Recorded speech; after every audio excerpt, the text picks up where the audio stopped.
रादाब बुथुमगिरि नोंथांमोननिसिम आंनि अननाय सिबिनाय खुलुमनायखौ बावहरग्रोबाय।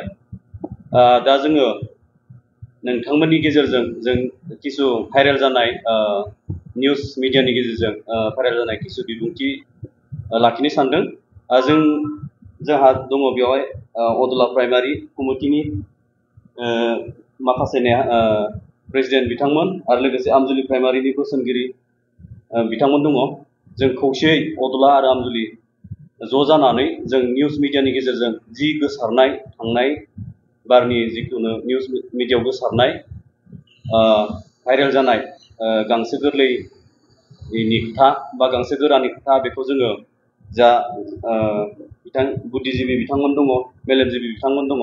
जों निउज मिडियानि गेजेरजों जिखिनि भाइरेल जानाय डिप्युटि चिफनि सारनि सायाव बेखौ जोङो नोंथांमोननि मिडियानि गेजेरजों बुंहरनो सानदों। दायो आं जोंनिफ्राय जोंनि प्राइमारिनिनो बोसोनगिरि बिथां आं बिलसन मोसाहारि बिथांखौ आं बुंनो खावलायदों। मिडियानि गेजेरजों आं जे फंनैसो खौरां बुंनो ओंखारदों, बुंनो नांगौ जादों बेखौ आरो जों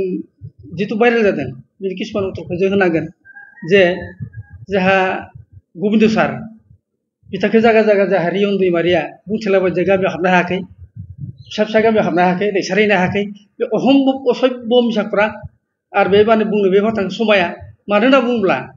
दिनै गबिन्द बसुमतारिया गामि गांखन फित्रा फित्रा हाबनो हादों, मानो होनबा खामानि मावनानै देखायनो हादों।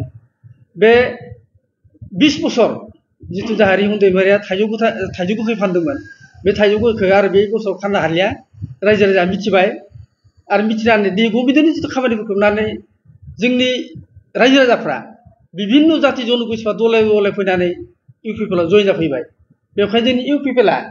भैरबकुन्द समस्तियाव गबिन्द बसुमतारिया थांनाया खाटां बेखौ रोखाजों मिथिखाबाय। आरो बुंदों रिहन दैमारिया जे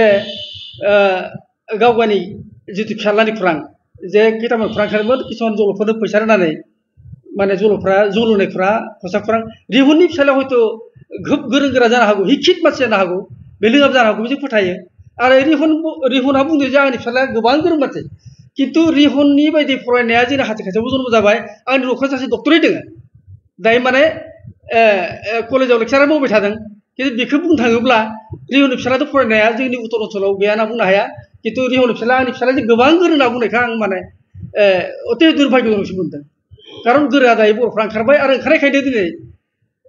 जोंनि जिथु राजनिक पावार, बे पावारखौ बाहायनानै जोंफोरदि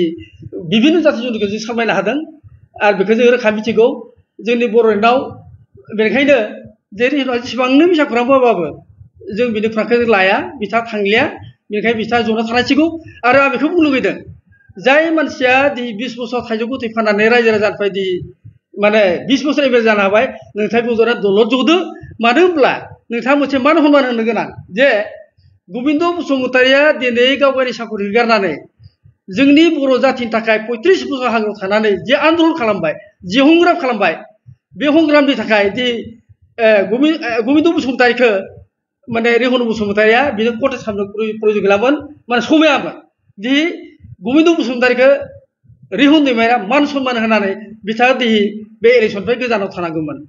बेनिखायनो रायजो राजाया मिथिगौ। मानो होनब्ला दुलाराय बर' फरायसा खौसे आफादजों लोगोसे जा एनडिबिफ्राबो फैनानै जों खौसे जानानै जोंनि बिभिन्न जाति जनगोष्ठीनि जितु उन्नयननि थाखाय जे आन्दलन खालामनाय 35 बोसोर जि आन्दलन खालामनायमोन, बे आन्दलन खालामनायाव बे जों जे बिभिन्न जोंनि मानसिफ्रा जे जमा जाखागोन खौसे जानानै जों जे गबिन्द बसुमतारि एबा दुखु केबाथा लिडारफ्रा फैगासिनो दङ, जेनेबा बेखौ जों बुंनो हालिया, उनाव आरो ओंखारबावगोन। बेखायनो दायो बे खमसे खम 20-30 बोसोरा जायफोरा माने रायजोनि थाखाय खामानि मावनानै हाग्रायाव थानायमोन, बिथांमोन सलायनो जों गोसो गोरबोयै एगारनांसिगौ। बेनिखायनो जायफ्रा दायो आरो नमिनेसन होदों, बिथांमोनाबो मान सनमाननि गेजेरजों ओंखारनायासो मोजांमोन। गबिन्दखौ आरो माने उइदाउट कन्टेस्ट बिथांखौ दिनै बर'फ्रा हरनो समायो। आं बेखौनो बुंनानै फोजोबबाय। जोंनि भैरबकुन्द ब्लकनिफ्राय आमजुलि प्राइमारिनि जा दाखालि जोंनि गबिन्द सारनिसिम जा इलिगेल खोथा बुंदों, बिनि थाखाय आं जोंनि इउ पि पि एल नि पार्टिनिफ्राय जों बेखौनो बुंनो सानदों, जिहेतु जेनेबा जोंनि गबिन्द सारखौहाय गाज्रि भाषायै बुंदों बे निकुन्जन दैमारि होननाया बेहा नामा मोननै दोङो प्रिया मोनसे बे बिनि सायाव आङो बेखौ सोंखारिनानै बुंदों मानो होनोब्ला गावा जि बुंनायनि सिगां गावा सानग्रोनांगौमोन गावनि आखल आखुआ जि जेरै बे गावा दि बेसेबां गाज्रि स्वभाबनि मानसि जों बेखौ मिथिजोबो ढेकियाजुलि टि गार्डेनाव MBBS डक्टर होनानै बियो साकरि मावहैदों खिन्थु बेयाव मा खालामदों साकरि मावहैनायाव गुबुन हारिनि सेंग्राफोरजों लेथि फेथि दङ बियो बेखौ आं बुंनायनि नङा गावनि हुवायानो स्वयं बुंनानै होनो हायो मानो होनबोला जोङो दिनै गांसो गोरलैया सोर गावासो गांसो गोरलैनि स्वभाबा दङ खिन्थु दिनै डिपुटि चिफआ बे मानगोनां डिपुटि चिफखौ बेयो बेबायदि बुंनो समाया मानो होनबोला जेबो रोङा बेहा क्वालिफिकेसनानो गैया मा रोंगौखाय बे फुरांल'सो बुंनो रोङो गावाथ' बेखौ एसे साननांगौ आं बेखौ बुंबा सासे मानगोनां डिपुटि चिफ बिटिआरखौ सालायग्रा मानसि बेनि सायाव दि बे बुंनो हानाय बोरै पावार दङ बेहालाय गावानो गाज्रिथार जों बेखौ मिथिथारो बेखौ बुक मोनसे लिरनानै होयोब्ला बे जोबा बिनि माबाया अनेक दङ लखिमपुर सुबुनसरिथिंबो हमजाहैनाय मुस्लिम सेंग्राफोर दं बेफोरखौ जों मिथियो नबिन बर' होननाय सासे असि दंमोन हरसिंगानि बे नबिन बर' हरसिंगानिया आंनियावनो फन खालामनानै खोन्थाहरदों अब्ला बे मा बायदि बानायखौ बुंनो हाखो गावा बुंनायनि सिगां गावखौ सानग्रो मा धरननि मानसि बेखौ गावानो सिन्था खालामाबाला जानला मानला खोथाखौ बुंनाङा दिनैनिफ्राय बियो बुंनायखौ गारनांगौ जों इउपिपिएल पार्टिनिफ्राय जों बेखौनो बुंदों जुदि बेबायदि बेले बेजे बुंनानै बेबायदि पावार बाहायबोला गावजों गाव गाज्रि मोनलायनाय जायो सासे पार्सनेलि एटेक खालामनायखौ जों मोजां मोनाखै पार्टि हिसाबै बुंनायखौ जोङो गाज्रि मोना बेयाव बाथ्रा दान्थेलायनाय भाषाखौ जोङो बयबो बाहायनो हायो नङा होमबा